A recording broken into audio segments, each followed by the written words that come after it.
Good morning students. We are going to start our fifth chapter, that is our environment. Okay students, in our solar system life exists only on earth as various physical conditions required to sustain life occur only on the earth. Okay student, जैसा कि हम लोग जानते हैं कि हमारे solar system में केवल अर्थ पर ही लाइफ सस्टेन करता है। ओके, क्योंकि उसके लिए फिजिकल कंडीशन चाहिए जो कि केवल इसी पर अवेलेबल है। These physical condition include proper temperature, air, water and soil. Okay, इनमें कौन कौन से हैं? They are air, water, soil etcetera. Temperature, due to these favourable factor different types of plants and animals flourish on the earth. Okay, यही कारण है कि different type के ऑर्गेनिजम्स अर्थ पर क्या करते हैं? फ्लोरिश करते हैं, मतलब वो पनपते हैं, वो सर्वाइव करते हैं। Continuity of life on the earth is result of interactions of these physical factor with the living world. Okay, living world का इनके साथ एक सामंजस्य स्थापित होना बहुत ही ज़रूरी होता है। Okay, every living organism is affected by its surrounding, यानी कोई भी जीवधारी हो वो अपने सराउंडिंग के द्वारा उसका उस पर असर पड़ना ही है। ओके स्टूडेंट्स, जैसे अधिक अगर बारिश होती है तो भी आपको प्रॉब्लम होने लगती है, और अगर ठंड अधिक हो जाती है तो भी प्रॉब्लम होती है। इसके साथ साथ जब टेम्परेचर अधिक बढ़ जाता है तो भी हमें समस्या होती है। इस तरीके से कहा जाए तो हमारे ऊपर इन्वायरमेंट का बहुत ही बड़ा असर पड़ता है। Okay, now we will clear here about environment. Okay, environment is derived from the word that is environ. Okay, environment word किससे लिया गया है? environ से लिया गया है। okay, meaning to encircle or surround, यानी किसी वस्तु को घेरना। okay, it can be defined as the physical and biological world where we live. okay, हम जिस फिजिकल और बायोलॉजिकल वर्ल्ड में रहते हैं उसे ही हम क्या कहते हैं? इन्वायरमेंट बोलते हैं। Literally speaking, organisms immediately surrounding constitute it's environment, यानी किसी भी जीवधारी के चारों तरफ का जो घेरा है उसी को हम उसका इन्वायरमेंट कह सकते हैं। Which include everything around the organisms both living, that is abiotic and biotic components, यानी किसी भी ऑर्गेनिज्म के चारों तरफ रहने वाले विभिन्न प्रकार के जीवित वस्तुएं और इसके साथ साथ नॉन लिविंग भी, दोनों को मिलाकर के हम इन्वायरमेंट बोलते हैं। Environment affect organisms without becoming an integral part of the life. ये इनके जीवन का बहुत ही महत्वपूर्ण भाग न होते हुए भी यह इन्हें क्या करता है? इनके ऊपर बहुत बड़ा असर, ये इफेक्ट डालता है। We depend upon our environment for all our needs, और हम अपनी सभी आवश्यकताओं की पूर्ति के लिए इस इन्वायरमेंट के ऊपर हम आश्रित होते हैं। That for clothes, medicines, water, okay, energy, minerals, food, सब के लिए हम इस पर आश्रित होते हैं। Okay, environment has two major components. Okay, इसके दो मेजर कंपोनेंट, मुख्य इसके दो भाग होते हैं, that are biotic and abiotic. In environment living organisms whether plant and animals influence each other. In addition, both biotic and abiotic components interact with each other. Okay, दोनों का एक दूसरे में इंट्रैक्शन होता है। This interdependent interaction among organisms as well as with abiotic components maintain a balance in nature. Okay, दोनों biotic और abiotic दोनों का आपस में एक अच्छा इंटरइंडिपेंडेंस होने के कारण ये नेचर में बैलेंस क्रिएट होता है। Okay, now what is ecosystem? An ecosystem may be defined as structural and functional unit of biosphere comprising living organisms and other non living organisms, non living environment which interact by means of food chain and biological cycle result in energy flow and biotic diversity. Okay, इस तरीके से कहा जाए तो ecosystem क्या होता है? ये किसी भी बायोस्फीयर की ये फंक्शनल एंड स्ट्रक्चरल यूनिट होती है। ओके, जिसमें कि लिविंग और नॉन लिविंग इन्वायरमेंट दोनों को इंटरेक्ट करके इनके फूड चेन और बायोलॉजिकल साइकिलिंग के द्वारा एनर्जी फ्लो हो करके बायोटिक डाइवर्सिटी और इसके साथ साथ biotic diversity and material cycling to form a stable self support system. Okay, इसके साथ साथ होता क्या है कि जो भी मटेरियल हैं उनकी रिसाइकलिंग हो करके एक स्टेबल सेल्फ सपोर्टिंग सिस्टम बना हुआ है, इसे हम इकोसिस्टम बोलते हैं। There are two basic process involve in an ecosystem. Ecosystem में दो बेसिक प्रोसेस बहुत ही कंपलसरी होता है, जो कि हमेशा ये एक दूसरे से बहुत ही इन्वॉल्व होते हैं, एक दूसरे से संबंधित होते हैं। Cycling of materials, okay, different materials जो भी हैं, it is cycle of exchange of material between living things and environment. Living things जो हैं उनके बीच में जो मटेरियल्स हैं उनकी साइकिलिंग होना बहुत ही इम्पॉर्टेंट है। Okay, to maintain continuous supply of the material to the living for the stability of life on the earth. The cycles are termed as biogeochemical cycle. Okay, और इस साइकिल को हम क्या बोलते हैं? बायोजियोकेमिकल साइकिल बोलते हैं। ये इसका चलना बड़ा ही इम्पॉर्टेंट है। इसका मतलब अगर ये साइकिलिंग ऑफ मटेरियल अगर नहीं होता तो आज ज़रा आप सोचिए कि एक ही फील्ड से आप पिछले पता नहीं कितने ईयर से आप उसमें व्हीट, राइस और शुगर केन आप ये प्रोडक्ट आप प्रोड्यूस कर पा रहे हैं। ये किसका रीजन है? दैट इज बायोलॉजिकल साइकिलिंग के कारण ही ऐसा संभव है। Now energy flow of energy, the energy trapped by green plants from the sun is pass to the other organisms of the food chain. Okay, plants का काम क्या होता है? फूड को सिंथेसाइज करना और उसके माध्यम से दूसरे ऑर्गेनिजम्स तक फूड पास आउट होता है। ओके, प्लांट ने क्या किया? फोटोसिंथेसिस किया और फिर जो हर्बीवोर्स ऑर्गेनिजम्स हैं वो उसे खाते हैं। तो खाने के बाद क्या होता है? जो उनके अंदर जो एनर्जी स्टोर्ड है वो फ्लो होकर के उनके पास जाती है, और ऐसे ही ये फूड चेन में प्राइमरी, सेकेंडरी, टर्शियरी कंज्यूमर तक ये धीरे धीरे ये एनर्जी फ्लो हो जाती है। Okay, now very important thing which is point to be noted here, the term ecosystem was first proposed by British ecologist A.G. Tansley in 1935. okay students, यानी ecosystem term किसने दिया था? ब्रिटिश इकोलॉजिस्ट जिनका नाम है A.G. टांसले। वो कब? 1935 में। Okay, however the idea of an ecosystem was given previously by a German Karl Mobius. Okay, Karl Mobius ने सबसे पहले इकोसिस्टम के आइडिया को दिया था, लेकिन फर्स्ट इकोसिस्टम जो वर्ड था उसको किसने दिया था? That is A.G. Tansley, S.A. Forbes in 1687, but they used the term. Okay, उन्होंने यूज किया था लेकिन ये टर्मिनोलॉजी को पूरा क्लियर कट उन्होंने नहीं दे पाए थे वो। Okay, biocoenosis and microcosm respectively in the place of ecosystem. Okay, ecosystem के प्लेस पर उन्होंने बायोकॉन्सिस और इसके साथ साथ माइक्रोकोज्म ये शब्द उन्होंने दिया था। ओके, ना टाइप ऑफ इकोसिस्टम, आइए देखते हैं इकोसिस्टम के डिफरेंट कितने टाइप होते हैं। दैट इज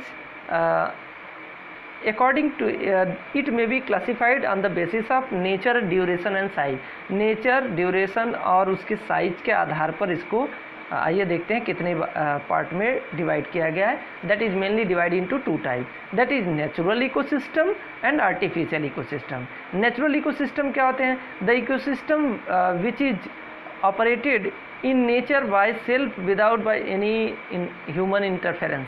बिना ही ह्यूमन इंटरफेरेंस के जो इकोसिस्टम चलता है उसे हम नेचुरल इकोसिस्टम कहते हैं, जैसे lake ecosystem, pond ecosystem, desert etcetera. Now artificial ecosystem, these are maintained by man and hence also termed as man-made or man-engineered ecosystem. Okay, क्योंकि ये मैन इंटरफेरेंस इसमें होता है, ह्यूमन बीइंग का इंटरफेरेंस होता है, इसलिए इसको आर्टिफिशियल इकोसिस्टम बोला जाता है। ओके, जिसमें garden, aquarium etcetera that are many more are there. Okay, जिनमें गार्डन और ये सब आते हैं।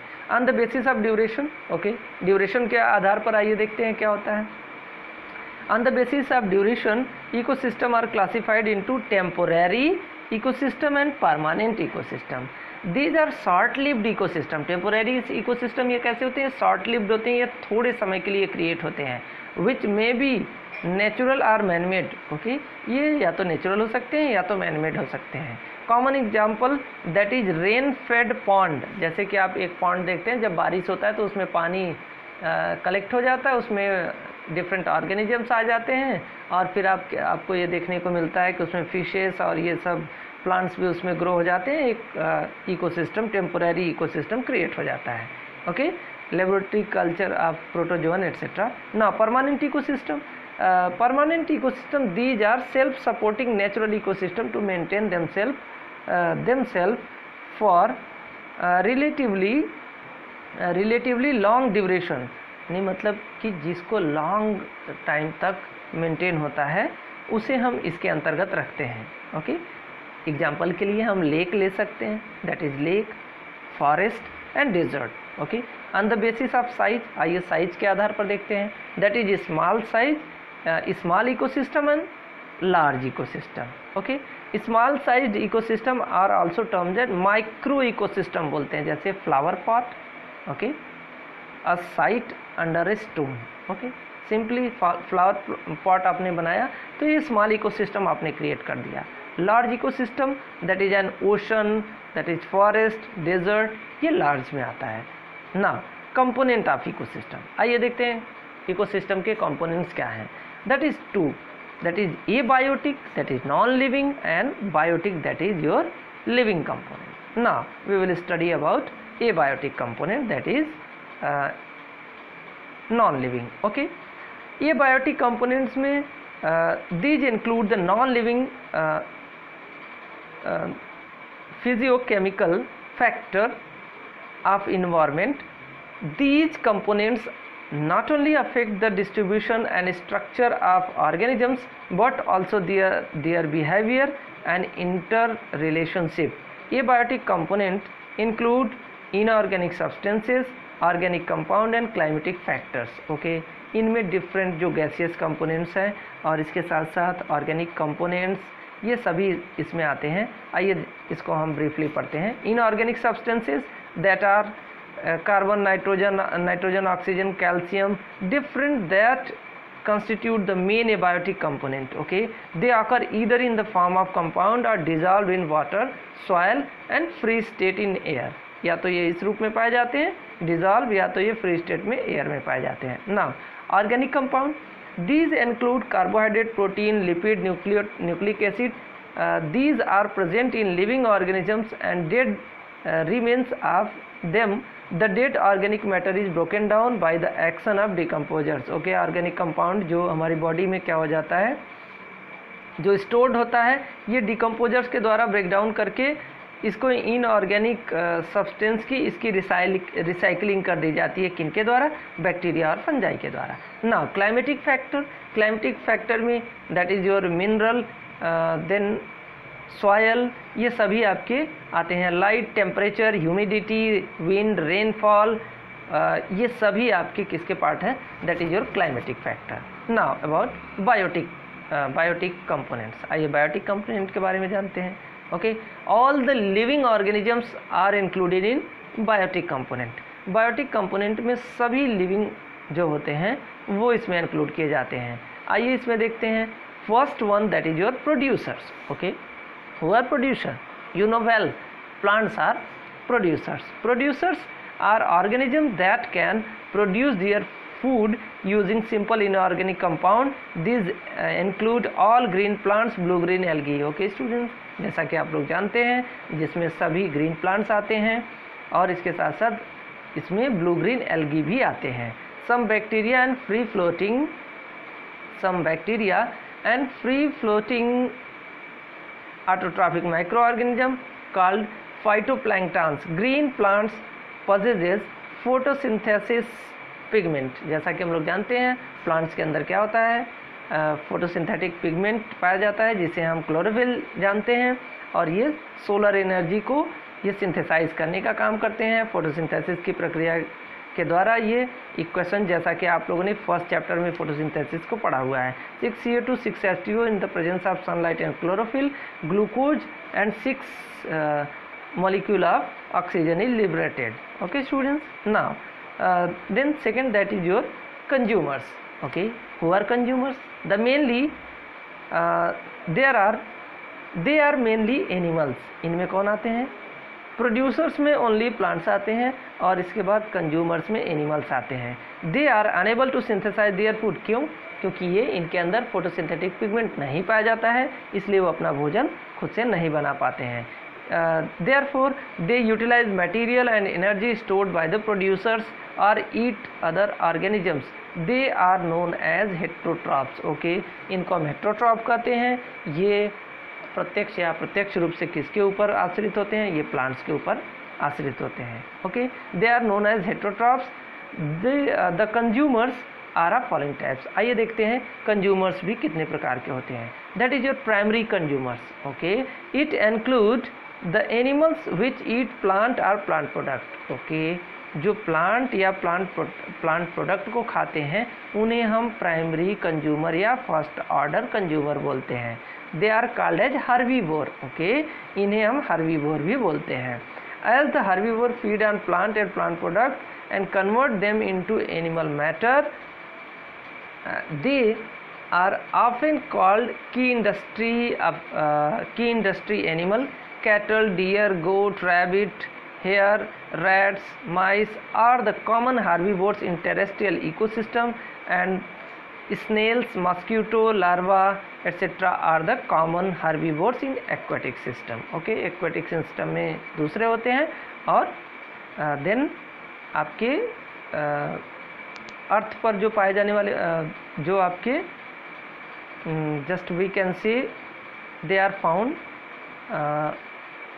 They are often called as industry animals. Okay, यानी लैंड पर पाए जाने वाले that are cattle, deer, goat, rabbit. Okay, इस तरीके से दो पार्ट में ये टेरेस्ट्रियल इकोसिस्टम में ये आते हैं। Okay students, now we are going here discuss about secondary और सेकेंड ऑर्डर कंज्यूमर। ओके, आपने देखा यानी फर्स्ट में आपको कौन मिला? फर्स्ट में वो थे हर्बीवोर्स थे। ओके, सेकेंडरी में आइए देखते हैं। These include the animal which fed on the flash of herbivore. Okay, जो हर्बीवोर के फ्लैश को, मांस को खाते हैं उन्हें हम सेकेंडरी कंज्यूमर में रखते हैं। Okay, they are called primary carnivores और सेकेंडरी कंज्यूमर। इनको या तो प्राइमरी कार्निवोर्स आप कह सकते हैं या तो इनको सेकेंडरी कंज्यूमर बोलते हैं। Okay, they are cat, dog, foxes as you know well. Okay, now tertiary consumers. Okay, they are large carnivores which fed on primary carnivores. Okay, जो प्राइमरी कार्निवोर्स को खाते हैं वे इसमें आते हैं। These are termed as secondary carnivores, और इनको हम सेकेंडरी कार्निवोर्स बोलते हैं, जैसे wolf, snake etcetera. Okay students, now that is your fourth order यार और quaternary consumers. They are even larger carnivores which fed on the secondary carnivores, यानी tertiary को जो खाते हैं वो क्वार्टररी में आते हैं। That are tiger, lion. Okay, और जिन्हें कोई, ये टॉप कंज्यूमर्स होते हैं और इन्हें कोई नहीं खाता है। एट लास्ट ये फूड चेन में केवल इन्हें डिकम्पोजर्स ही इन्हें मिट्टी में डिकम्पोज करके मिक्स करने का काम करते हैं। Okay, in food chain the consumers present at the end of the chain is called as top carnivores. Okay, is the largest carnivore of food chain and itself not eaten by the other animal. Okay, और इसे कोई भी animal नहीं खाता है, that is your tiger, lion etc. Okay, now decomposers, very important students. Okay, which is known as reducers also. It include bacteria and fungi. They obtain food from the organic material of the dead producers and consumers, इनका काम क्या होता है, जो भी producers और consumers हैं सबको डिकम्पोज करके मिट्टी में मिलाना, एंड देयर वेस्ट प्रोडक्ट, इसके साथ साथ इनके वेस्ट प्रोडक्ट को भी मिक्स करने का काम ये करते हैं मिट्टी में। The decomposers degrade dead remain of plant, animal and waste of inorganic matter into simple organic molecule which they utilize themselves, okay, and inorganic substances that are released into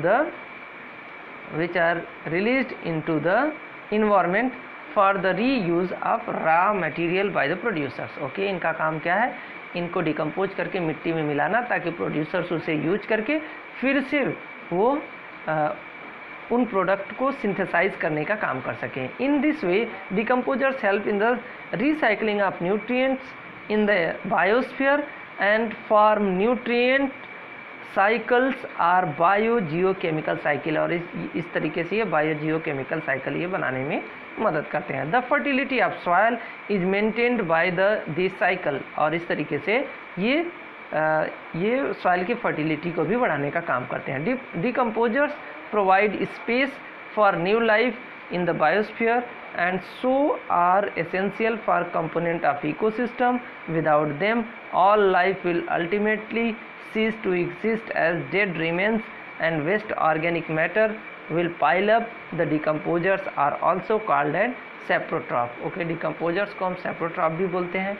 अगर ये अगर इन्वायरमेंट में नहीं पाए जाते तो ये पृथ्वी पूरी एक तरीके से हम कह सकते हैं कि वो डेड बॉडी का पूरा घर बन जाता, मतलब चारों तरफ आपको डेड बॉडीज ही देखने को मिलता। Okay students, now here is difference between autotroph and heterotroph which is very simple and you can also define it by yourself, okay. They are producer organisms, okay, ये produce करते हैं। They are known as consumers, okay. They separate their organic nutrient themselves, they do not separate their organic nutrient, okay। They get only inorganic material from outside using they synthesize organic material inside their body. They get both organic and inorganic material from outside, okay। ये heterotrophs में है। They usually add oxygen to the environment, इनका काम क्या होता है, oxygen को add करना, और इनका काम क्या होता है, these add CO2 to the environment, ये कार्बन डाइऑक्साइड को बढ़ाते हैं। They include plant and blue green algae इसमें आते हैं, और इसमें सभी animals include animals, many protist और बैक्टीरिया, ये सब बैक्टीरिया और फंजाई ये सभी इसमें आते हैं। दे पोजेसेस फोटोसिंथेसिस पिगमेंट, इसमें क्लोरोफिल पाया जाता है, इनके पास क्लोरोफिल नहीं पाया जाता है, इसलिए ये अपना फूड खुद से नहीं बना पाते। They constitute the first trophic level, they belong to second and higher trophic level, okay student. Now here is that is your garden ecosystem. आइए अब हम लोग गार्डन इकोसिस्टम के बारे में जानते हैं, okay. It is artificial terrestrial ecosystem, it comprises of following component, okay. First one that is abiotic component इसमें होते हैं, that are soil, then physical things that is texture, soil, water, aeration, then characters, sunlight, air etcetera. Biotic component that is producer, that is grasses, flower bearing plants, okay. Then consumers, animals such as frog, insect, birds, ये सब पाए जाते हैं। all the types of consumers, okay। Secondary that is your frog, and tertiary that is your kites are present in a garden ecosystem. All the living organisms interact with each other with their growth and reproduction, and other activities are influenced by the abiotic component. अब इसमें different type के जो भी organisms हैं, plants हुए, इसके साथ साथ जो भी ऑर्गेनिजम्स हैं, सभी एक दूसरे के इंट्रैक्शन के द्वारा इनकी संख्या धीरे धीरे बढ़ती रहती है। Now they are decomposers. Decomposers are microorganisms present in the soil. They cannot be seen with the naked eye. Naked eye से हम उनको देख नहीं पाते हैं। These provide raw materials back to the environment by decomposition of dead decaying matter. Okay, इनका काम ये होता है dead decaying matter को उनको फिनिश करके डिकम्पोज करके सॉइल की फर्टिलिटी को मेंटेन करने का काम यह है. Okay, now pond ecosystem is classified classical example of an aquatic ecosystem. Pond ecosystem aquatic ecosystem का एक बहुत ही अच्छा उदाहरण है. The pond ecosystem comprise the following 4 component. इसमें एबायोटिक कंपोनेंट्स में कौन कौन से आते हैं? Physical environment comprises temperature, light intensity, pH, ये सभी आपके हो गए, that are your abiotic component. Now about biotic components that are producers, it includes well as phytoplanktons. छोटे जो पौधे होते हैं उनको हम फाइटोप्लैंक्टन्स बोलते हैं. Okay, now consumers, it includes heterotrophic organisms, okay, that are zooplanktons, water fleas, larvae of insect. Okay, now that are crustaceans, small fishes, frog, tertiary consumers, that are large fishes and water birds. Now decomposers are also found. They include aquatic bacteria and fungi, although they are distributed throughout the pond and they are abundantly present in the mud of the bottom. Okay, इनका ये जो bottom में जो mud पाए जाते हैं उसमें सबसे अधिक ये पाए जाते हैं. Producers receives solar, okay, they receive solar energy to form organic material through the photosynthesis. उसमें जो फाइटोप्लैंक्टन्स पाए जाते हैं उनका काम क्या है? फोटोसिंथेसिस क्रिएट करना. ओके, फोटोसिंथेसिस करना. Producers are eaten by the primary consumers. Okay, insect, larva, ये सब जो हैं ये प्राइमरी कंज्यूमर्स के द्वारा ये खा लिए जाते हैं. Which in turn are eaten by the secondary consumers. Insect, fish और फ्रॉग उनको खा जाते हैं. The secondary consumer become the prey of tertiary, यानी लार्ज फिश, स्नेक और वाटर बर्ड के ये फूड बन जाते हैं. At the same stage of the other producers and different grades of consumers die.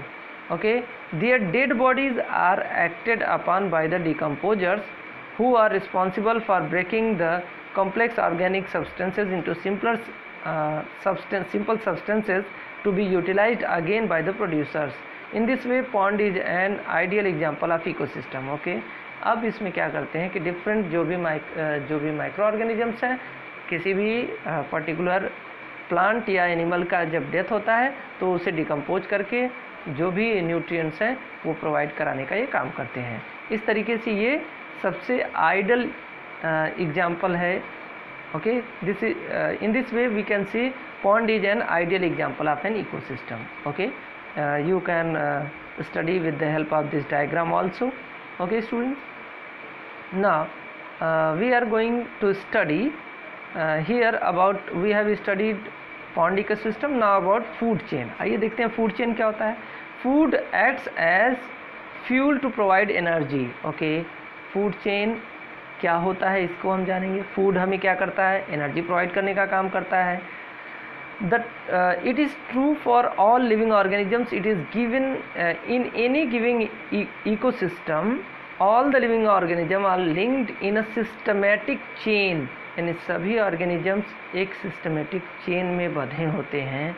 यानी मतलब कि प्रोड्यूसर्स का काम होता है फूड बनाना, फोटोसिंथेसिस करना, और कंज्यूमर्स उसको खाते हैं. ओके, एक देखा जाए तो सभी एक चेन में एक दूसरे बंधे हुए हैं. बीच में से अगर कहीं भी कड़ी ब्रेकडाउन होती है तो उसका इन्वायरमेंट पर बहुत बड़ा असर पड़ता है. Okay, systematic chain with respect to their mode of manufacturing of food, feeding habit, the interaction among various components of the environment involve the flow of energy from one component of ecosystem to the other. एक ecosystem से दूसरे ecosystem तक energy का flow भी involvement है इसमें. For example, आइए example से हम इसको समझ लेते हैं. In a grassland ecosystem, all grassland ecosystem के बारे में हम लोग आज आइए जानते हैं. All the green plants, herbs, shrubs, trees, ये क्या हैं? ये प्रोड्यूसर्स हैं. The autotroph manufacture their food by utilising radiant energy of the sun by the process of photosynthesis. Okay, plants ने क्या किया? फोटोसिंथेसिस से एनर्जी स्टोर करके इनका यही काम था फोटोसिंथेसिस करना। During photosynthesis producer capture solar energy and convert into chemical energy. ये सोलर एनर्जी को लेते हैं, ये उसे केमिकल एनर्जी में कन्वर्ट कर देते हैं। These autotrophs are eaten up by the plant eaters, okay, herbivores इन्हें खाते हैं। The herbivores are subsequently eaten up by the flesh eating animals, okay, और इनको कौन खाते हैं? कार्निवोर्स खाते हैं। द कार्निवोर्स में भी eaten up by large carnivores, okay, tertiary में लार्जर कार्निवोर्स आते हैं, वो इनको खाने का काम करते हैं। दस beginning with the producers onward the to herbivores, carnivores and the next level carnivores. All organisms are interlinked in a definite sequence. सभी एक definite sequence में एक दूसरे से संबंधित हैं, एक दूसरे से ये लगे हुए हैं, एक दूसरे से ये संबंधित हैं। Involve transfer of energy from producer onwards to the last link of the chain. यानी इस तरीके से देखा जाए तो सोलर एनर्जी प्रोड्यूसर्स ने उसे ट्रैप किया, ट्रैप करने के बाद ऑटोट्रॉफ से यह एनर्जी प्राइमरी में ट्रांसफ़र हुई, प्राइमरी से सेकेंडरी में, सेकेंडरी से टर्शियरी में, टर्शियरी से ये क्वार्टनरी तक ये एनर्जी ट्रांसफ़र होता रहा। Okay students, now we will study here about trophic level. What is trophic level? The various steps representing organisms in a food chain all which the transfer of food and energy takes place are called at trophic level. Okay, food chain के द्वारा एक level से दूसरे level पर energy को transfer करने का जो ये सिस्टम बना हुआ है, इसे हम ट्रॉफिक लेवल के नाम से जानते हैं। Okay, the various trophic levels are given below, that are plants producers हो गए, देन इनसे एनर्जी हर्बीवोर्स में ट्रांसफ़र हो जाती है, हर्बीवोर्स से ये सेकेंडरी में ट्रांसफ़र होती है, that are your flesh eater carnivores हैं, और फिर ये लार्ज कार्निवोर्स यानी टॉप लेवल के जो आपके कंज्यूमर्स हैं, दैट आर लायन, ईगल, इनमें यह एनर्जी ट्रांसफ़र होती है। Okay, now that is your, now here we will study about examples of trophic level. आइए देखते हैं ट्रॉफिक लेवल का। Grass, then deer, then lion. In the above top chain grass producer represents the first trophic level. Okay, grass first level में हुआ, deer second में हुआ, और last में आपका कौन हुआ? That is your lion. Okay students, इस तरीके से ये क्या है? एक ट्रॉफिक लेवल बना हुआ है, जिसमें अगर देखा जाए तो फर्स्ट लेवल में नंबर ऑफ ऑर्गेनिजम्स अधिक होता है, यानी प्लांट्स की संख्या अधिक होगी, सेकेंडरी में ऑर्गेनिजम्स की संख्या धीरे धीरे कम होती जाती है। Okay students, that is the level, just we can understand this, that is your grass, insect, frog, then snake and then eagle. इस तरीके से हर एक लेवल पर धीरे धीरे संख्या कम होते जाती है। ना about length of the food chain, आइए फूड चेन के लेंथ को हम समझते हैं। इन इकोसिस्टम फूड चेन में हैव 2, 3 और मैक्सिमम 5 ट्रॉफिक लेवल, यानी अधिकतम कितने हो सकते हैं?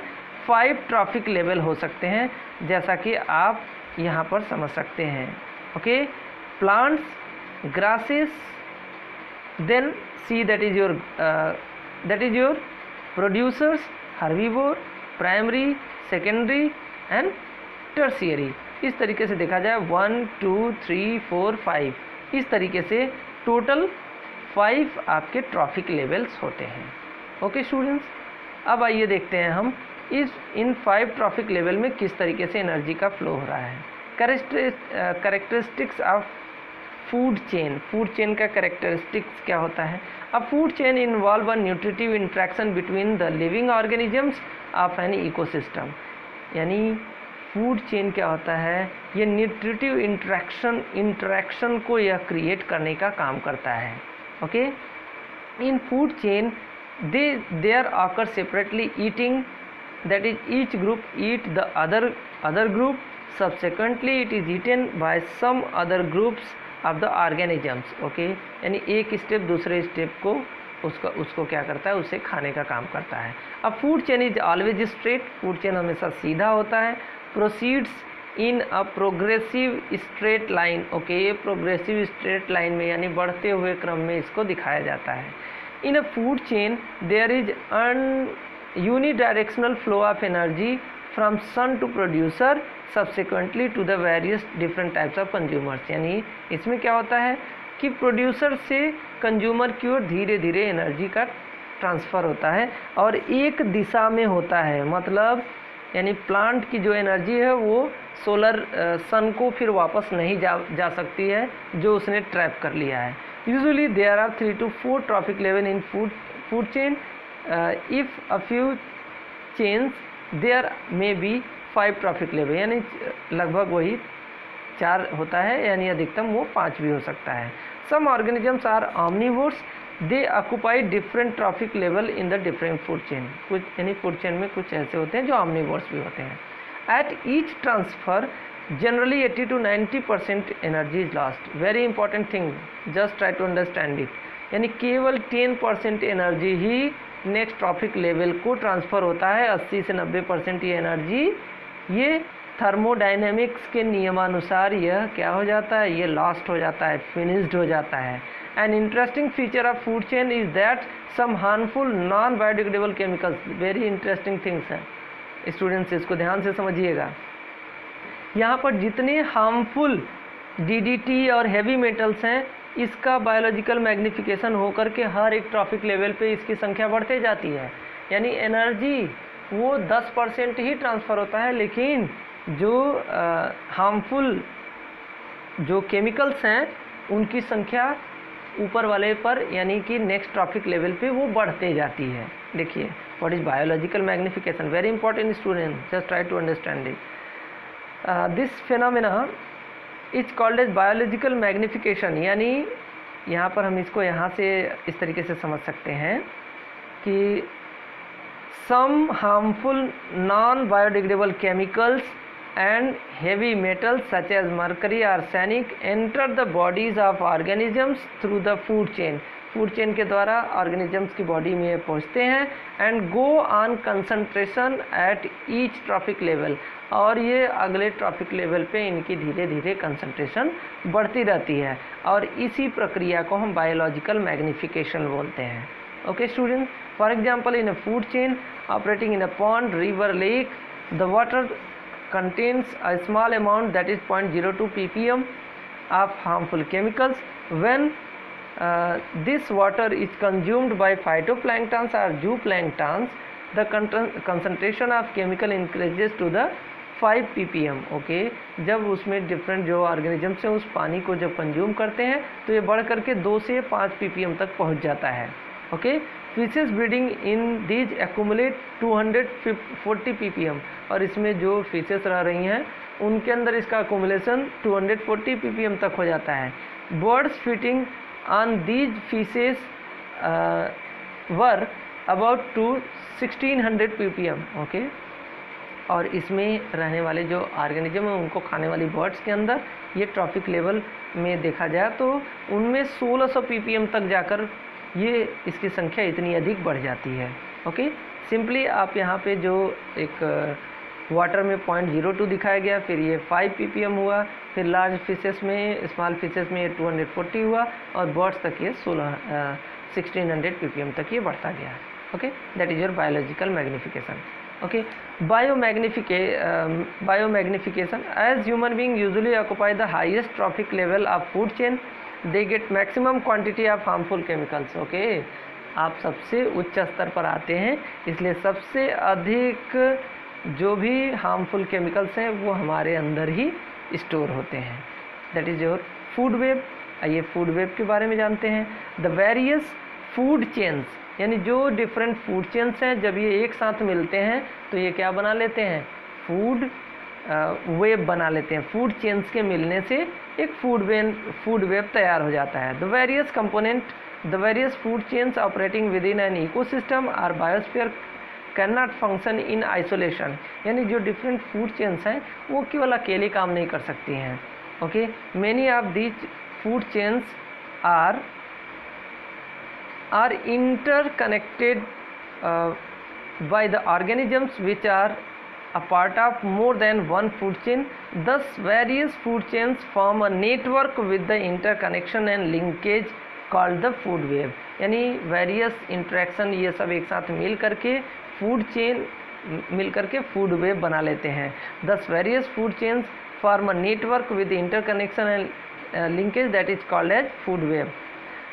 More preciously, food web is a network of food chains. यानी सीधे सीधे अगर इसको समझने का प्रयास किया जाए तो फूड वेब क्या है, ये फूड चेन्स का एक नेटवर्क है विच become interconnected at various trophic levels, जो हर एक ट्रॉफिक लेवल पे एक दूसरे से इंटरकनेक्टेड होता है. So as to form a number of feeding connection almost amongst different organisms of a biotic community. जैसे कि आप यहाँ पर वेरी सिंपली आप देखकर इसको समझ सकते हैं कि देखिए यहाँ पे प्लांट है, इसको ग्रासहॉपर इस प्लांट को खा रहे हैं, इनको इंसेक्ट हैं, ग्रासहॉपर हैं, ये सभी प्लांट को खा रहे हैं, ये फ्रॉग के द्वारा खाए जा रहे हैं. और फिर इन फ्रॉग को कौन खा रहा है, इनको स्नेक खा रहे हैं. अब आप देखिए इन प्लांट्स को भी दूसरे फूड चेन वाले that is seed eating birds ये इनको खा रहे हैं. ओके, फिर इनको कौन खा सकता है, that is your eagle.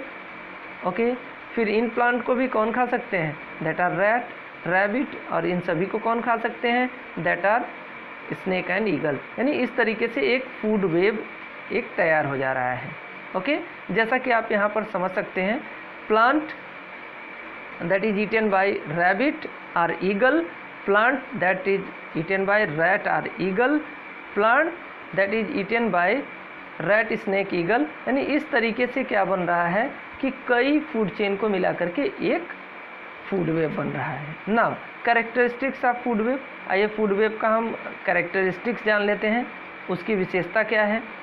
Unlike food chains, food webs are never straight. ये भी फूड चेन की तरह ये भी कभी ये सीधे नहीं होते. Instead each food web is formed by interlinking of food chains. ये कई फूड चेन के मिलने से ये बनता है. अ food web provide alternative pathway of food availability. यानी अल्टरनेटिवली ये देखा जाए तो ये फूड को प्रोवाइड करने का ये एक तरीके से ये अल्टरनेटिव दिशा, ये एक रास्ता बनाता है. For example, a particular species of producer is destroy by a disease in ecosystem, the herbivore of that they can feed on other species of producer, similarly consumers. यानी एक ऐसा कोई ना कोई रास्ता बना रहता है जिससे कि कोई ना कोई ऑर्गेनिजम्स के द्वारा वो उनको खा सकते हो, खा करके अपना भोजन वो अपना पेट भर सकते हो. इस तरीके से ये एक दूसरे से इंटरलिंक्ड है. ओके, नाउ अब यहाँ देखते हैं, greater alternative availability in a food web make the ecosystem more stable. यानी जितने अधिक फूड की अवेलेबिलिटी, अल्टरनेटिव फूड अवेलेबल होता है, वह इकोसिस्टम उतना ही वो क्या होता है, स्टेबल होता है, स्थिर होता है. Food web also help in checking the overpopulation of high reproductive species of plant and animal. Okay, food web क्या करता है, बहुत अधिक प्लांट और एनिमल्स जिनकी पॉपुलेशन ग्रोथ अधिक हो रही है उनको मेंटेन करने का भी काम करते हैं. Food web also help in ecosystem development. इनका काम भी होता है इकोसिस्टम डेवलपमेंट करने का भी ये काम करते हैं फूड वेब आपकी. Now flow of energy in an ecosystem. आइए देखते हैं इकोसिस्टम में एनर्जी का फ्लो कैसे होता है. Green plants capture 1% of solar energy incident of earth through the process of photosynthesis. A part of the trapped energy is used by the plant. Okay, वो क्या करते हैं, 1% को ही वो लेते हैं और फिर वो क्या कर देते हैं, फोटोसिंथेसिस करके फूड क्रिएट कर देते हैं. Used by plant is performing their metabolic activity and some energy is released as heat into the atmosphere. The remaining energy is chemical energy stored in the plant as photosynthetic product. Okay, photosynthetic product के रूप में वो absorb कर लिए जाते हैं. Okay, when plants are eaten by the herbivores, the chemical energy is stored in the plant, it is transferred to the animal. Okay, simply आप इसको ऐसे समझ सकते हैं, यहाँ पर आप देख सकते हैं ये हीट के रूप में एनर्जी रिलीज हो जाती है, 1% इन्होंने इसको अपने अंदर एब्जॉर्ब किया, फिर उसके बाद यह एनर्जी आपका फर्स्ट ट्रॉफिक लेवल, फर्स्ट वाले ने इसको खाया, देन यह एनर्जी धीरे धीरे यह सेकेंडरी, फिर टर्शियरी, देन ये फोर्थ लेवल पे ये आपका क्या होती गई है, ट्रांसफ़र होती गई है। Okay students, now characteristic of energy transfer. Okay, आइए देखते हैं कि एनर्जी ट्रांसफ़र की कैरेक्टरिस्टिक क्या होती है। Okay, energy supplied by the sun and it is not created in the biosphere. Okay, biosphere में ये क्रिएट नहीं होता है, यह एनर्जी किसके द्वारा सप्लाइड की जाती है, सन के द्वारा। Energy is only converted from one form to another in biosphere. Okay, अब एनर्जी एक से दूसरे रूप में यह परिवर्तित होती जाती है। There is a continuous transfer of energy from one trophic level to the next in food chain. Okay, this flow of energy is unidirectional, यानी एक लेवल से दूसरे लेवल में, ट्रॉफिक लेवल में यह फूड चेन के द्वारा ये यूनिडायरेक्शनल एनर्जी का फ्लो होते रहता है। At each trophic level there is some loss of energy which goes into the environment and remain unutilised. Okay, ये जो भी एनर्जी यूटिलाइज नहीं हो पाती है वो एनर्जी लॉस्ट हो जाती है। Okay, at the trophic level some of the energy is utilised by the organisms for their growth, reproduction and development. Okay, हर एक ट्रॉफिक लेवल पे ऑर्गेनिजम्स के ग्रोथ और डेवलपमेंट के लिए वह एनर्जी यूटिलाइज्ड की जाती है। Okay students, now we are studying characteristics. At each trophic level some amount of energy is lost due to the respiration and other metabolic activity. respiration और इसके कारण क्या हो जाती है, एनर्जी लॉस हो जाती है। Okay, thus the each trophic level the amount of energy available is less than the available at the previous level, यानी प्रीवियस लेवल में जितनी एनर्जी रहती है उससे कम ही आगे वाले में ट्रांसफ़र होती है। Since some amount of available energy goes on decreasing at the trophic level, food chains usually consist of only 3 to 4 steps, rarely maximum 5 steps. Okay, केवल 5 स्टेप तक ही ये होते हैं। Now about 10% law, very important thing student, इसको अच्छे से पढ़ लीजिएगा। 10% लॉ बहुत अधिक इसके बारे में बातें चलती हैं, इससे क्वेश्चंस भी आते हैं। इन an ecosystem transfer of energy flow 10% law, that's only 10% of energy is transferred to each trophic level from lower trophic level. Okay, lower trophic level से आगे की ओर केवल 10% ही क्या होता है, यह एनर्जी ट्रांसफ़र होती है। Lindeman propose 10% law in 1942। इसको किसने प्रपोज किया था, लिंडमैन ने सन 1942 में। This law states that in nature some fraction of energy interacting any population is available for transfer to the next population that feed upon the farmer. In any food chain about 10% of energy is eaten in the eaten food is turned into biomass of the eater, यानी केवल 10% ही वो संचित हो पाती है, store हो पाती है।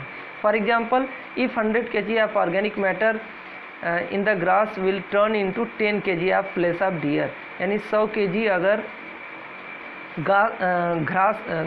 घास को कौन खाता है, that is eaten by deer, तो 10 kg मांस उसके अंदर बनेगा।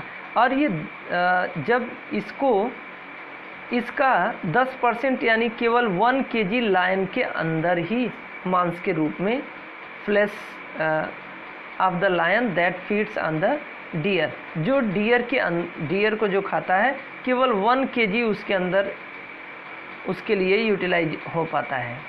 ओके, यानी आपने क्या देखा, 100 kg ऑर्गेनिक मैटर को ये organic matter in grass will turn into 100 kg of flesh of deer, यानी 10 kg, यानी वो अगर 100 kg खाता है तो 10 kg उसके अंदर मांस बनेगा।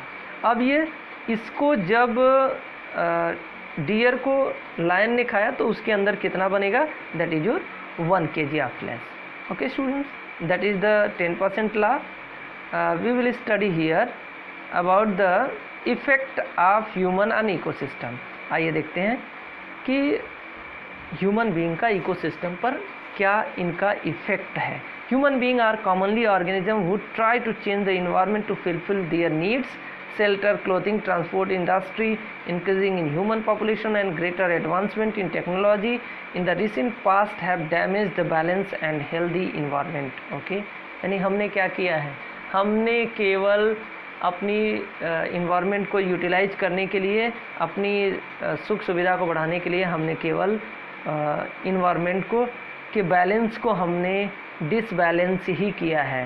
Okay, this environment imbalance create okay imbalance हमने क्रिएट किया है. Created by uncontrolled human activity has given rise to various environmental problem. अब हमने इन्वायरमेंट में इम्बैलेंस क्रिएट किया, जिसकी वजह से डिफरेंट टाइप की प्रॉब्लम भी हमें फेस करनी पड़ती हैं. We are an integral part of ecosystem. Each in the ecosystem affect us, our activities change our environment around us. Exploitation of the nature by us has turned uncontrollable. हमारे अधिक exploitation के कारण आज environment fully disturb हो चुका है. आप देखते हैं जब बारिश होना चाहिए तो बारिश नहीं होता है, गर्मी के समय में सही से गर्मी नहीं पड़ता है, सर्दियों में सर्दी नहीं बारिश होने लगता है. यानी कंप्लीट नेचर में इम्बैलेंस हो गया है. Due to some human activity food chain get disturb. This leads to imbalance in the functioning of ecosystem. For example, due to the extensive hunting of lion in Rajasthan, food chain got disturbed, leading to the increase in population of herbivores. देखिए वहाँ पर क्या हुआ राजस्थान में कि वहाँ पर hunting के कारण क्या हुआ, lion for the example extensive hunting of lions की अधिक हंटिंग करने के कारण, क्योंकि लायन की संख्या कम हुई, इसलिए हर्बीवोर्स की संख्या बहुत अधिक बढ़ गई. Okay, these herbivore feed on grass and due to overgrazing most of the Rajasthan was converted into desert. और जिसकी वजह से क्या हो गया, क्योंकि इन्होंने जितने भी ग्रेजिंग एनिमल्स थे हर्बीवोर्स, उन्होंने ओवर ग्रेजिंग किया, जिसके कारण राजस्थान कम्प्लीटली किस में कन्वर्ट हो गया, डेजर्ट में. The effects due to the disturbance in food chain can also understood by taking an example of following food: grass, deer and lion. Situation first. आइए देखते हैं यहाँ पर कुछ एग्जाम्पल से हम समझने का प्रयास करते हैं. Suppose we kill all the lion, then the population of deer will increase as there will be no lion, okay, predator to feed on them. Okay, जब आप किसी एक फूड चेन से आप लायन को हटा दीजिए, आप देखेंगे वहाँ पर डियर की पॉपुलेशन सबसे अधिक बढ़ जाएगी, जो क्या करेंगे, वो कम्प्लीटली ओवर ग्रेजिंग करेंगे, जिससे कि वहाँ का जो कंप्लीट प्लांट्स है उसकी संख्या ख़त्म हो जाएगी. Increase deer population may lead to high consumption of grass, thus producers may be completely eliminated. Okay, वो कम्प्लीटली इरेडिकेट हो जाएंगे, ख़त्म हो जाएंगे. पूरी ग्रास यानी वहाँ पर जो भी प्लांट्स होंगे वो ख़त्म हो जाएंगे. Situation second, we remove deer population from the food chain. अगर मैंने डियर को ख़त्म कर दिया, देन क्या होगा, this will decrease the lion population. Okay, जिसकी संख्या से जिसका क्या असर होगा, लायन की संख्या धीरे धीरे वो ख़त्म होते जाएगी. Okay, because they are mostly depend upon the deer. Lion may then resort to the killing and feeding of other prey such as domestic animals and even human being. अब देखिए, अब जब उनको खाने के लिए वो नहीं मिलेंगे तो क्या करेंगे, ह्यूमन बीइंग को खाएंगे, या तो हम जितने भी डोमेस्टिक एनिमल्स को रखे हैं उनको वो खा जाएंगे. ओके, इफ़ लायन और deer are operating in the food web, then removal of either of them would disturb the ecosystem. यानी जब हमने डियर को हटाया या तो फूड चेन से हमने किसको, लायन को हटाया, तो क्या हुआ, दोनों एक हम कह सकते हैं कि इकोसिस्टम को उन्होंने इम्बैलेंस्ड कर दिया. Okay students, now environmental problems. Okay, various components of ecosystem maintain a balance in nature. Disturbance in any component of the environment merit cause an imbalance. Human activities such as industrial revolution, urbanization, increasing population, rapid change in the modern technology are largely responsible for acceleration the place in the imbalance in nature. The irresponsible use of technology and contamination of air, water and land have led to the environmental problem like global warming, greenhouse effect and the ozone layer depletion, acid rain. हमने क्या किया? हमने nature को exploit किया, हर एक चीज़ों को maximum हमने यूटिलाइज किया। इंडस्ट्रियलाइजेशन होते गए, इंडस्ट्रियल रिवोल्यूशन से क्या हुआ? प्लांट्स कटते गए, फॉरेस्ट भी फिनिश्ड होते गए और जिसके परिणाम स्वरूप क्या हुआ? अधिक से अधिक एयर पोल्यूशन क्रिएट हुआ। ओके, और इसके साथ साथ इंडस्ट्री से निकलने वाले जो भी वेस्ट मटेरियल हैं वो वाटर में डंप किए गए, जिसकी वजह से क्या हुआ? Different problem, air pollution, water pollution, land pollution, सब कुछ क्रिएट हुए। इसके साथ साथ इन्वायरमेंटल प्रॉब्लम में सबसे बड़ी जो समस्या क्रिएट हुई that was global warming, green house effect, ozone layer depletion, acid rain, ये भी क्रिएट होना शुरू हो गई। That is the result of our industrialisation. Now about ozone layer depletion, आइए देखते हैं ओजोन लेयर डिप्लीशन क्या होता है। Okay, one of the adverse effect of human activities on the environment is thinning of ozone layer. Thinning of ozone layer is known as ozone layer depletion. Ozone is being depleted by the air pollutants like aerosol methane. ये किसकी वजह से deplete हो रहे हैं? That is your aerosol methane. और भी reasons, आइए हम आगे पढ़ते हैं। Ozone layer, condense layer of ozone gas is present around the earth in atmosphere. Atmosphere में एक मोटी लेयर पाई जाती है ओजोन की। It is termed as ozone layer. The sun emits radiations. Okay, sun से क्या निकलता है?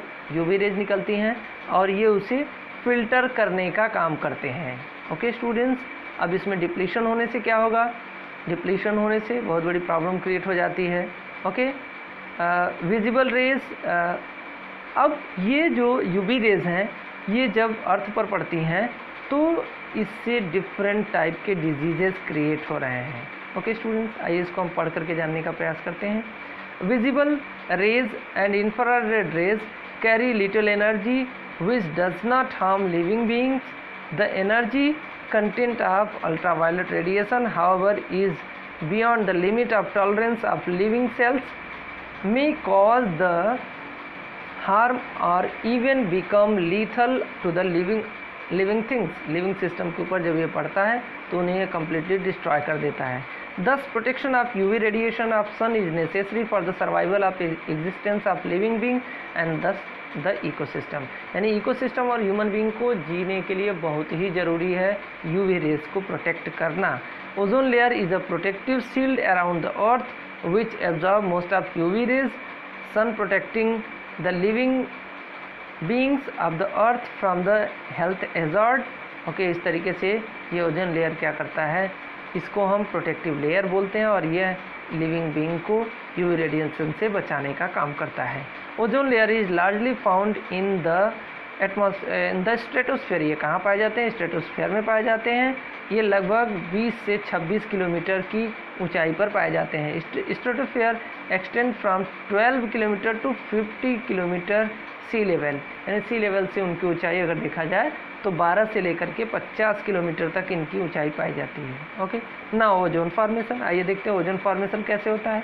Molecular oxygen present in the stratosphere absorb the short wavelength of ultraviolet radiation in the range of 18,000 to 22,000 angstrom. This causes splitting of molecular oxygen into the constituents of atom.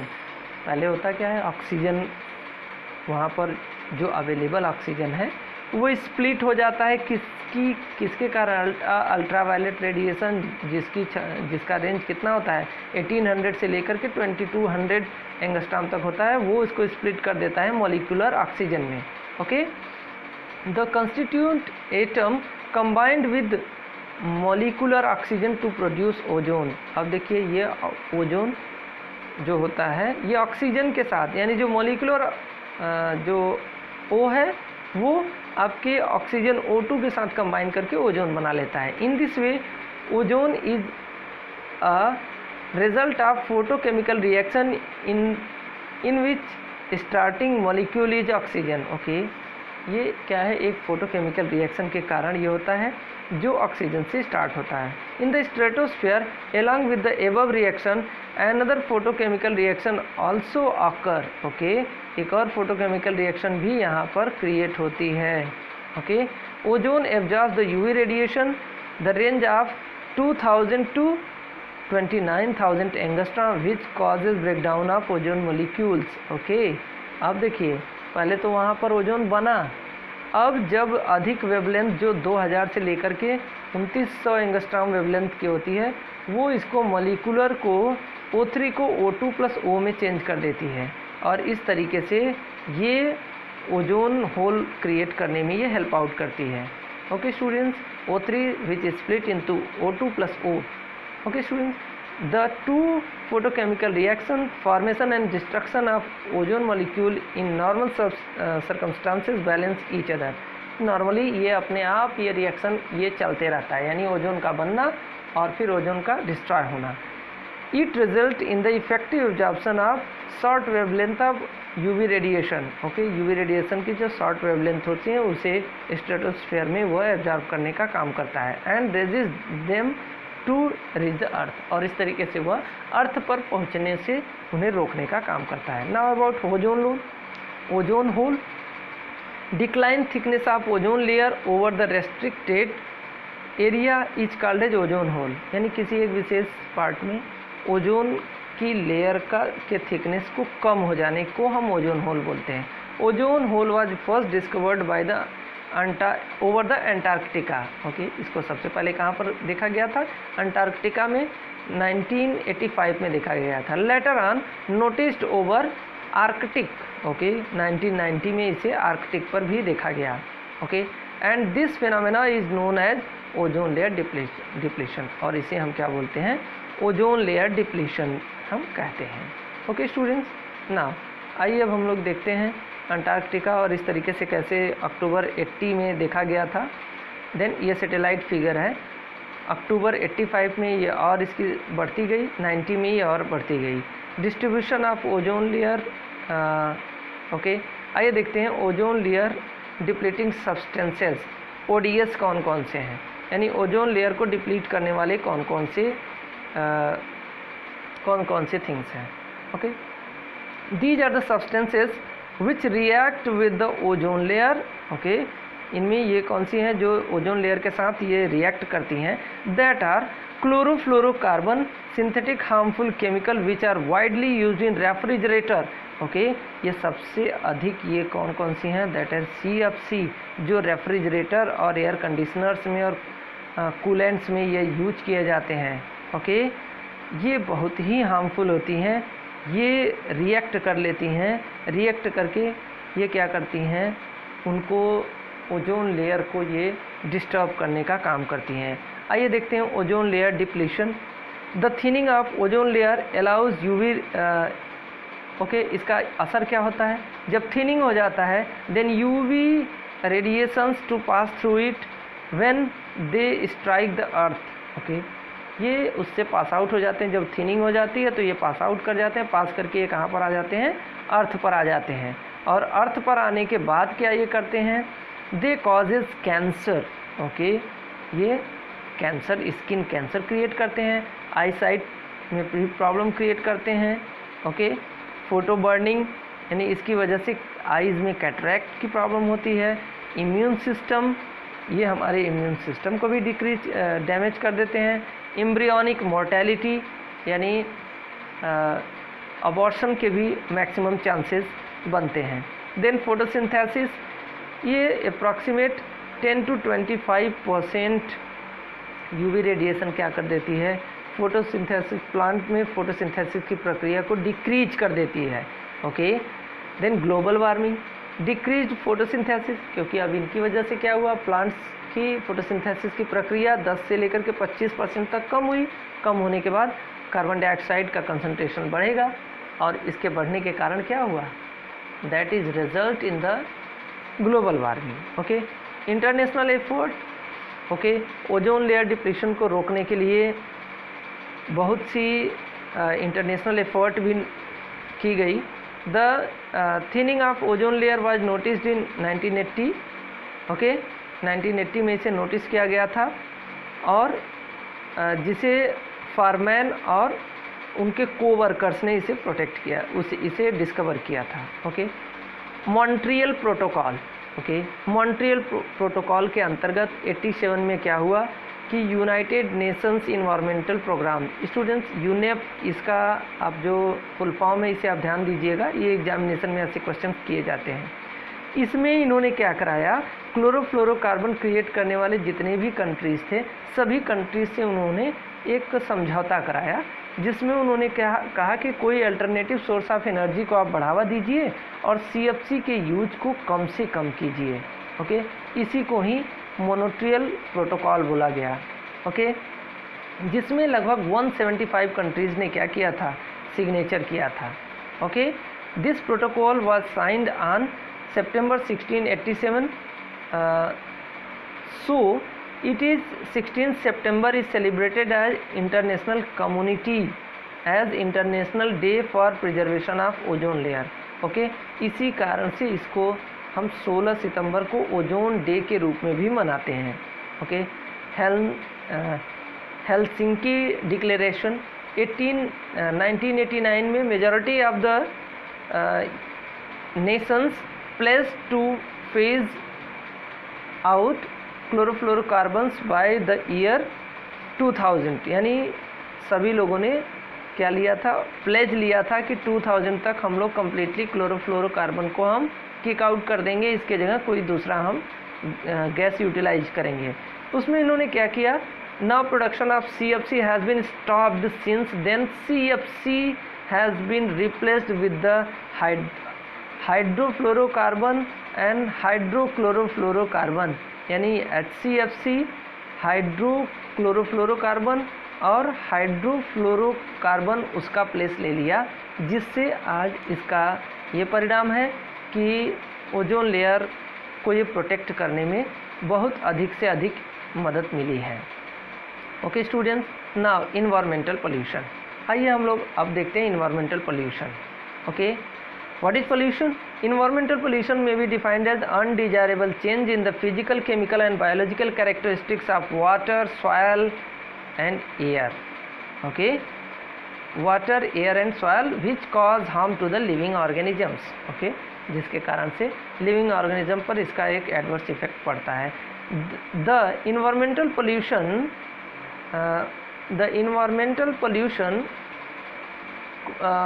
caused due to the additional of number of waste.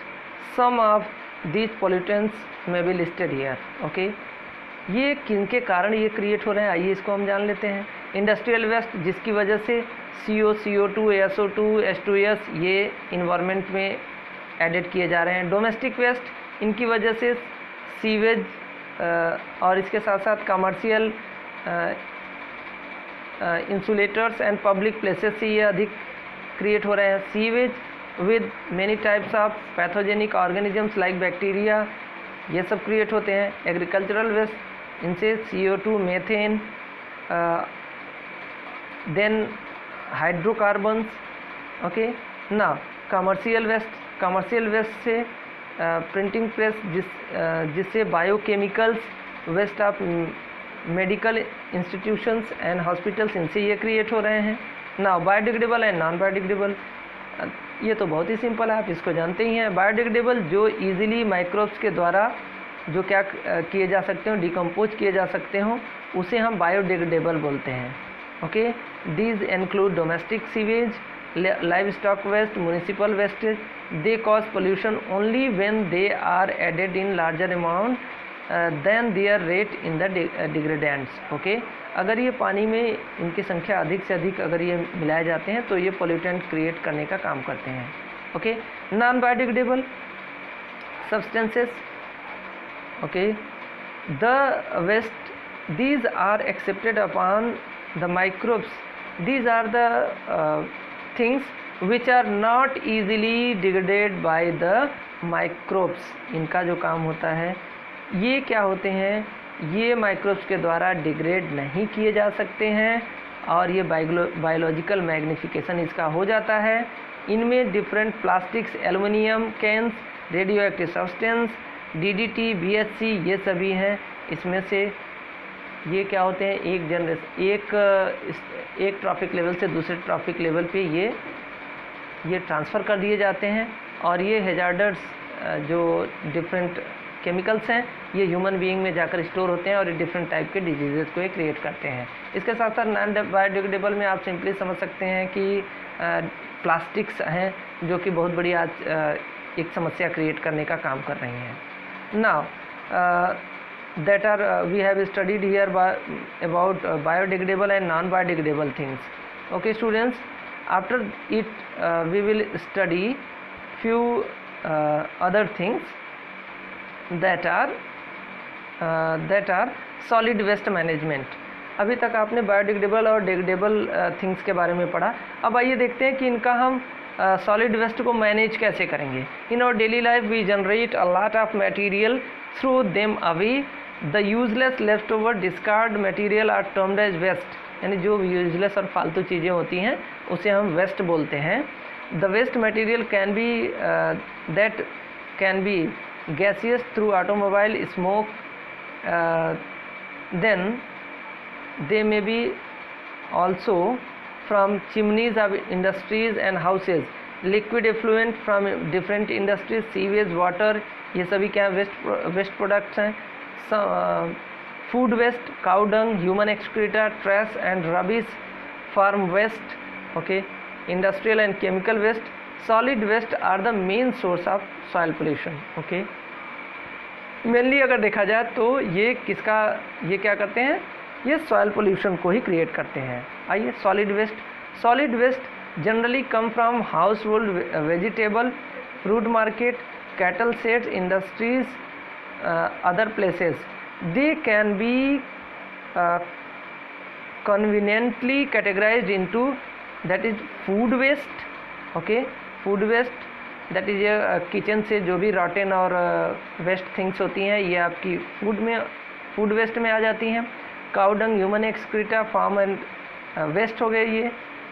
Okay, then trash and rubbish, कूड़े करकट जो होते हैं वो इसमें आते हैं। Some solid waste from chemical and other industries. Okay, hospital waste जिनमें बैंडेज हैं, नीडल हैं, ये सभी इसमें आते हैं। They accumulate the heap of solid waste make surrounding dirty and pollute the soil. ये जब एक जगह ढेर इनका इकट्ठा हो जाता है तो इस सॉयल को पोल्यूट करते हैं। When the human population was low, technology was in its infancy, the solid waste generated due to human activities were easily degraded by the decomposers present in nature. They did not create any significant harmful effect on the environment. जब इनके पास technology कम थी, human being की संख्या कम थी, तो जितना भी waste material create होता था वो इजीली डिग्रेड हो जाता था, यानी वो डिकम्पोज हो जाता था। लेकिन आज बढ़ती हुई पॉपुलेशन और इनके एडवांस टेक्नोलॉजी के कारण ऐसा हो गया कि डिग्रेड कर पाना आज ये डिफरेंट माइक्रो ऑर्गेनिजम्स के बस की बात ये है ही नहीं। तो आज इसको किस तरीके से तब इससे निपटा जा रहा है, कैसे इसको डिग्रेड किया जा रहा है, that is use of disposable plastics. देखिए कुछ ऐसे एग्जाम्पल हैं जिसको हम क्या कर सकते हैं, इसको पढ़ने के बाद हम ये समझ सकते हैं कि प्रॉब्लम्स किस तरीके से बढ़ी हैं। Use of disposable plastic cups in the trains, millions of disposable cups are used and thrown away on the daily basis into the environment. Initially, the use of disposable plastic cups in the train was hailed as a step forward for the reason of hygiene, यानी साफ सफाई के लिए ऐसा किया गया। As none at that time had thought about the impact of this step on the environment, और किसी ने ऐसा सोचा भी नहीं था कि इसका इन्वायरमेंट पर कितना बड़ा असर इसका होगा। Now disposable biodegradable paper cup are being used in trains in place of disposable non biodegradable cup, okay, paper cups use हो रहे हैं. Use of disposable material in marriage and other parties, okay, other parties में भी use हो रहा है, okay, such as plastic and paper cups, plates, spoons, biodegradable and non-biodegradable in the environment without releasing their impact on the environment, यानी जिनका कोई असर न हो उसको यूज किया जा रहा है. नाउ सम टाइम बैक, कुछ साल पहले क्या हुआ था कि कुल्हड़ की बात चली थी. Were suggested as an alternative of disposable plastic cups for use in trains, okay, trains में यूज करने के लिए कुल्हड़ यूज किया गया था.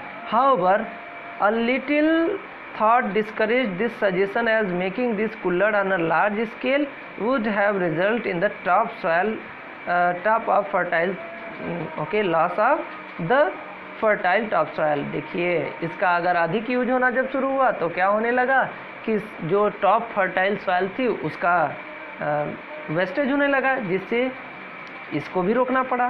Okay, method of solid disposal आइए देखते हैं, जिसमें लैंड फिलिंग, इसको कैसे डिस्पोज किया जाए इसके बारे में जान लेते हैं.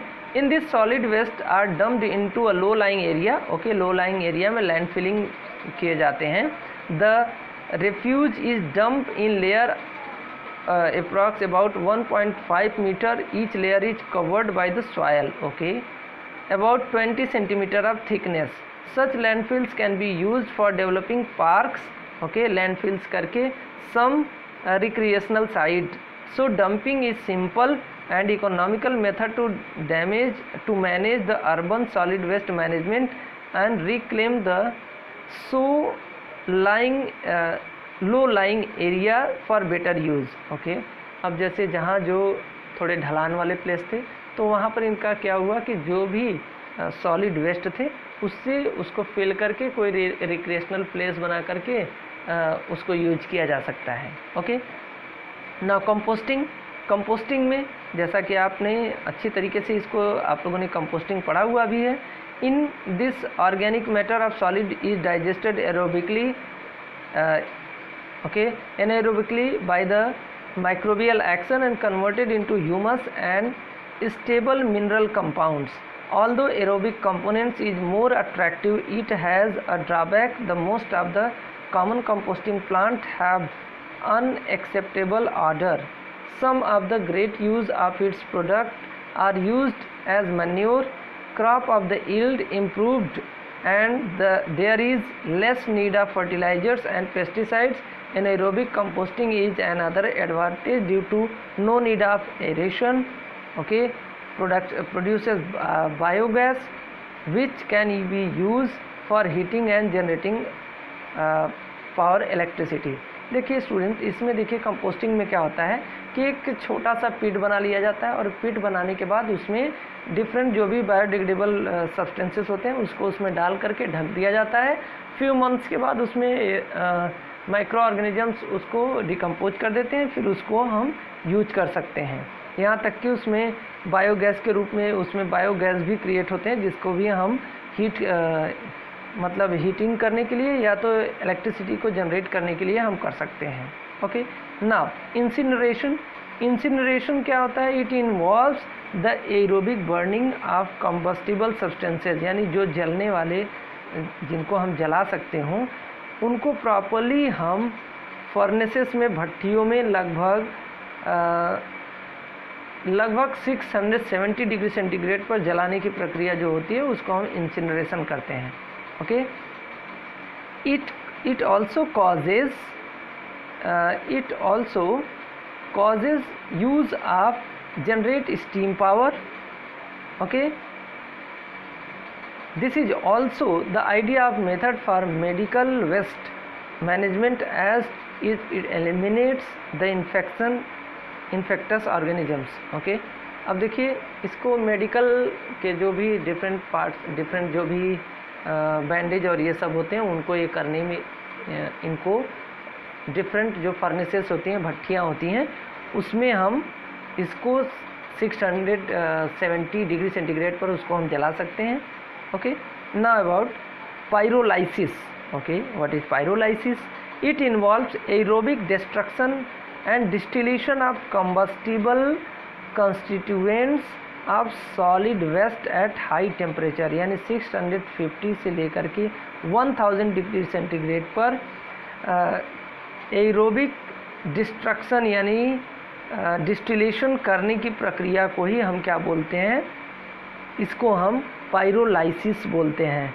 So as to recover the chemical constituents and chemical energy of organic waste. Okay, now difference, आइए थोड़ा सा हम डिफरेंस इसको देख करके हम अच्छे से समझ सकते हैं इंसिनरेशन और पायरोलाइसिस में क्या अंतर होता है। इसमें एरोबिक बर्निंग होती है, यानी ऑक्सीजन की उपस्थिति में इसको जलाया जाता है, जबकि पायरोलाइसिस में एनएरोबिक यानी ऑक्सीजन की अनुपस्थिति में जलाया जाता है। Okay, composting of solid waste at high temperature. Okay, composting हो जाती है solid waste at high temperature, और हाई टेम्परेचर पे वहाँ पर क्या हो जाता है, सॉलिड वेस्ट बन जाते हैं। Okay, final product ashes and clinkers. Okay, राख और राख के रूप में ये सब बन जाते हैं। Chemical energy and chemical constituents. Okay, वहाँ पर क्या बन जाती है, that is your chemical energy and different constituents are taken from the here. Okay students, like this your 5th chapter that is finished. Okay students, thank you.